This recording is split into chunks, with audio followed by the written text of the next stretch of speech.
विश्व ज्ञान पंडित का जिसके सर पे ताज है वह मेरा अभिमान है। उनकी जो लड़ाई थी वो मानवता का सम्मान है। जो किताब उन्होंने लिखी वो भारत का संविधान है। मेरे प्रिय भारतवासियों तथा मेरे परम प्रिय भाइयों और बहनों, पहचाना मुझे? कुछ याद भी आ रहा है?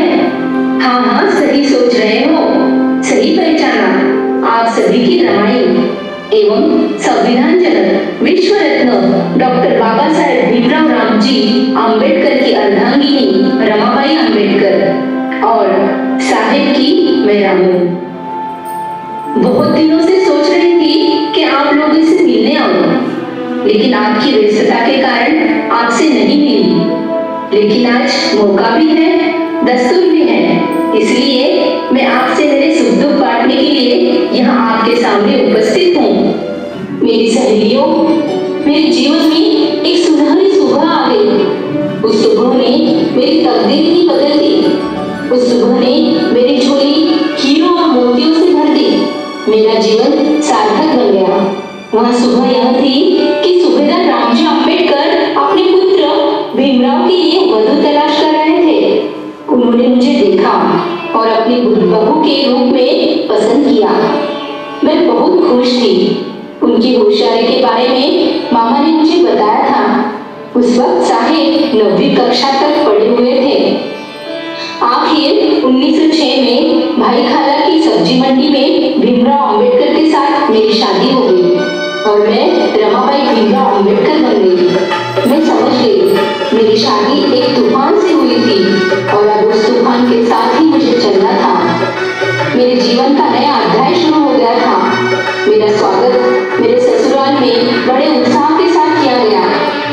मैं सबकी लाडली बन गई थी क्योंकि मेरे पति सबसे छोटे एवं सबके लाडले जो थे। जब देखो तब साहब किताबें पढ़ते रहते थे। सुबह शाम रात खाने पीने का भी ध्यान नहीं रहता था। मैं सब काम अच्छे से करती थी, सबका ख्याल रखती थी। कभी कुछ कमी हो गई तो सब रमा रमा कहते थे। मुझे बहुत अच्छा लगता था। सब मुझसे प्यार करते थे। एक दिन मुझे मामा जी ने बुलाया। रामजी सूबेदार जी को मैं मामा जी कहती थी। मामा जी ने कहा, रमा, अब तुम्हें ही विवाह को संभालना होगा। उसे हमेशा साथ देनी होगी। उसकी पढ़ाई में तुम्हें साथ देना होगा। गृहस्थी अब तुम्हें ही देखनी होगी रमा। मामा जी हमेशा साहब से कहते थे, हे विवाह, हमारे परिस्थिति का एकमात्र कारण है हमारा अज्ञान। अगर इस अज्ञान को सामाजिक स्थिति को बदलना चाहते हो तो विवाह तुम्हें पढ़ना होगा, खुद आगे बढ़ना होगा। तुम्हें अपने समाज को अज्ञान रूपी अंधेरे से ज्ञान रूपी सूरज तक ले जाना होगा। अपने पिताजी के शब्दों से प्रेरित होकर एक सच्चे समाज सुधारक के रूप में उन्होंने बहुत मेहनत की और 18 घंटों तक पढ़ाई करके अपनी स्थिति का समाधान ढूंढा।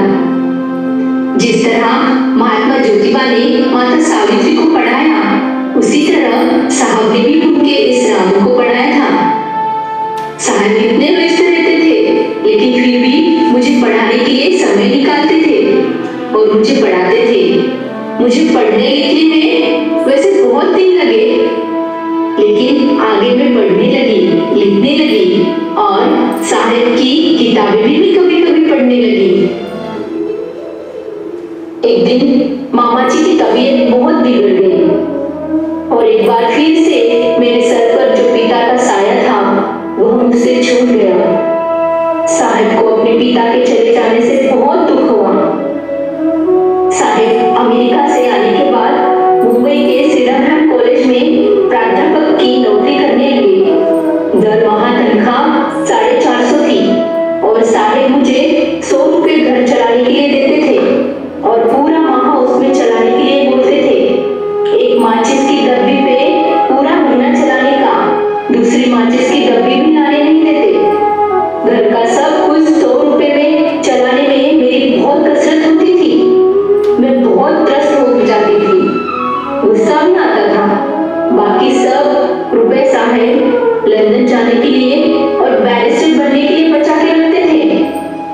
मेरी बहुत उदासीनता होती थी। पड़ोसियों की गृहस्थी देख के मेरे मन में ईर्ष्या उत्पन्न होती थी। पड़ोसी अपनी रोजी रोटी खा के सुखी जीवन जीते हैं, अपना प्रपंच कितना अच्छा चलाते हैं, और हम हमेशा मृत्यु के साए में और किताबों की खोज में। एक दिन मुझे बहुत गुस्सा आया, पर उन्होंने हंसकर बात टालने की कोशिश की। मुझे फिर से गुस्सा आया और साहब कहने लगे, रामू, अगर तू मुझे पढ़ाई नहीं करने देती तो तुम्हें मुझे पढ़ाई करने देने वाली दूसरी पत्नी लाके देनी होगी। मैंने कहा, हाँ हाँ लेके आओ ऐसी 56 पत्नियां, पर किसी एक को भी मैं अपने घर लेने वाली नहीं, मेरा घर है मेरा। और साहब जोर जोर से हंसने लगे। ऐसे हंसने वाले पल हमारी जिंदगी में बहुत कम आए। अपनी हाथों की उंगलियों पर गिनती करें इतनी ही। बाद में मुझे इस परिस्थिति की आदत सी हो गई थी। धीरे धीरे मेरा गुस्सा और उदासीनता कम होने लगी। इस कल के सूर्य को मैं अपनी छोटे हाथों से छुपाने का प्रयास कर रही थी, लेकिन कल यह सूर्य मेरे ही आंगन से निकलने वाला था और मैंने इस महासूर्य की छाया बनने का निर्णय लिया। जीना है तो बस अभी सूर्य के खाते थी। जब साहेब लंदन में चले गए तब मुझे बहुत सारी मुसीबतों का सामना करना पड़ा, मगर मैं पीछे नहीं हटी। मैंने गोबर के उपले बनाकर उन्हें बेचकर अपने बच्चों का पेट पालती थी और कुछ पैसे साहब को भी भेजती थी। मेरे हाथों में छाले पड़ गए थे, लेकिन मुझे उसका कोई गम नहीं था। उपले बनाते समय मुझ पर कुछ महिलाएं हंसती थी, कहती थी, देखो इसका पति विदेश में है और ये यहाँ फटे कपड़े पहनकर गोबर की उपले बनाती है। पर उन्हें क्या पता, क्रांति की मशाल जलाने के लिए खुद को पहले जलना पड़ता है। जब साहेब विदेश में थे तब मेरे बेटे गंगाधर की मौत दवाइयां न मिलने के कारण हो गई। इतना ही नहीं, हमारे कुल 4 बच्चे, 3 बेटे और 1 बेटी, गंगाधर, रमेश, राजरत्न और बेटी इंदु हमें छोड़ के चले गए। उनकी मौत हमारे आंखों के सामने हो गई। हमारा दिल रो उठता था, मगर हम क्या कर सकते थे? कुछ नहीं। एक दिन साहिब का लंदन से खत आया। खत में उन्होंने लिखा था, रमा, कैसी हो रमा तुम? तुम्हारी और यशवंत की आज मुझे बहुत याद आई। तुम्हारी यादों से मन बहुत ही उदास हो गया है। मुझे तुम जहाज पर छोड़ने आई थी। मैं मना कर रहा था, फिर भी तुम्हारा मन नहीं माना। हर तरफ मेरी जय जयकार गूंज रही थी और यह सब तुम देख रही थी। तुम्हारा मन भर आया। तुम्हारे मुंह से शब्द नहीं निकल रहे थे, तुम्हारी आंखों से सिर्फ आंसू ही टपक रहे थे। हमारा यशवंत कैसा है? मुझे याद करता है वो? उसकी संधिवात की बीमारी कैसी है? उसको संभालो रमा। हमारे 4 बच्चे हमें छोड़कर जा चुके हैं। अब है तो सिर्फ यशवंत ही बचा है। वही तुम्हारे मातृत्व का आधार है। उसे हमें संभालना होगा। यशवंत को खूब पढ़ाना होगा। उसे रात को पढ़ने उठाती रहना। यशवंत के मन में किताबों के प्रति उत्कट इच्छा जगानी होगी। सिर्फ अंधेरा ही है, दुख का समंदर ही है। हमारा सूर्योदय हमको ही होना होगा रमा। मैं समझता नहीं हूँ, ऐसा नहीं है रमा। मैं समझता हूँ कि तुम इस आग में जल रही हो, पत्ते टूट कर गिर रहे हैं और जान सूखती जाए ऐसे ही तो होने लगी हो। पर रमा, मैं क्या करूँ? एक तरफ पीठ पीछे पड़ी दरिद्रता और दूसरी तरफ मेरी जिद और लिया हुआ दृढ़ संकल्प ज्ञान का। मैं ज्ञान का सागर निकाल रहा हूँ। मुझे और किसी का ध्यान नहीं है, परंतु यह ताकत जो मुझे मिली है उसमें तुम्हारा भी हिस्सा है। तुम यहाँ मेरा संसार संभाले बैठी हो आंसुओं का जल छिड़क कर मेरा मनोबल बढ़ा रही हो, इसलिए मैं ज्ञान के सागर को ग्रहण कर पा रहा हूँ, जिद के पंख प्रसार कर आकाश में उड़ रहा हूँ। मेरे पास भी हृदय है रमा, मैं तड़पता हूँ, पर मैं बन चुका हूँ क्रांति से, इसलिए मुझे खुद की भावनाएं चिता पर चढ़ानी पड़ती हैं। उसकी आंच तुम्हारे और ईश्वर तक पहुंचती है, यह सच है। पर इस बार रमा मैं बाएं हाथ से लिख रहा हूँ और दाएं हाथ से उमड़ आए आंसू पोंछ रहा हूँ। पतले को संभालना रमा, उसे पीटना मत। मैंने उसे पीटा था, इसकी कभी उसे याद भी नहीं दिलाना। वही तुम्हारे कलेजे का इकलौता टुकड़ा है रमा। इंसान के धार्मिक गुलामी का, आर्थिक और सामाजिक ऊंच नीचता एवं मानसिक गुलामी का पता मुझे ढूंढना है रमा।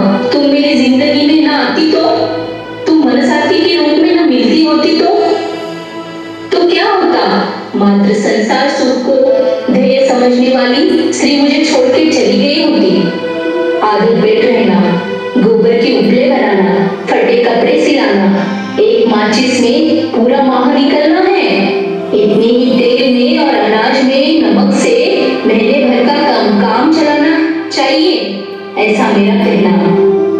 गरीबी की आदेश तुम्हें मीठे नहीं लगते तो मेरा मन टुकड़े टुकड़े हो गया होता, मेरी जिद में दरारें पड़ गई होती, मेरे सपनों का खेल पूरी तरह तहस नहस हो जाता, सब दुख में हो जाता। मैं शायद बोला उदारी बना रहता।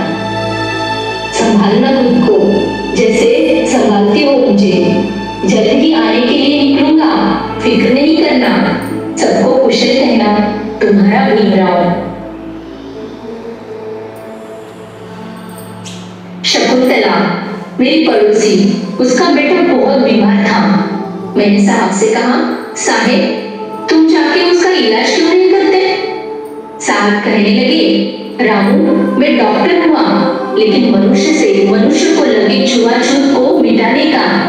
और साहेब हंसने लगे और उस दिन मुझे डॉक्टर का सही मतलब समझा। एक दिन मैंने साहब से कहा, साहेब मैं पंढरपुर भगवान विठल का दर्शन करना चाहती हूँ, मुझे वहां लेके चलो। उन्होंने कहा, नहीं, जो भगवान हमें उसके पास जाने से मना करता है तो हम उसके पास क्यों जाए? मैं तुम्हारी यह इच्छा पूरी नहीं कर सकता। मैं भी साहब की भी पत्नी थी और पूछा, फिर आपने कालाराम मंदिर प्रवेश क्यों किया? साहब कहने लगे, रामू वो सत्याग्रह ईश्वर की दर्शन के लिए नहीं था, भक्ति के लिए भी नहीं था, वो सत्याग्रह क्रांति के लिए था, मनुष्य को भेदभाव से मुक्त करने के लिए था। तुम पंढरपुर जाना चाहती हो ना? हम ऐसा दूसरा पंढरपुर बनाएंगे जो देखने के लिए लोगों की कतार लगेगी। और उन्होंने नागपुर में वैसा काम किया कि आज भी वहां लोगों की भीड़ का समंदर दिखाई देता है। मेरे प्रियजनों, मैं अपने साहिब के दिखाए रास्ते पर चली। जिंदगी में मैंने कभी हार नहीं मानी। आप भी इस योगदान को, बलिदान को याद रखो, कभी मत भूलो। सच्चाई को अपनाओ, तरक्की करो, कामयाबी तुम्हारी कदम चुमेगी। कोमल है कमजोर नहीं, कोमल है कमजोर नहीं, सत्य का नाम ही नारी है। जग को जीवन देने वाली, जग को जीवन देने वाली, मौत भी तुझसे हारी है। धन्यवाद। जय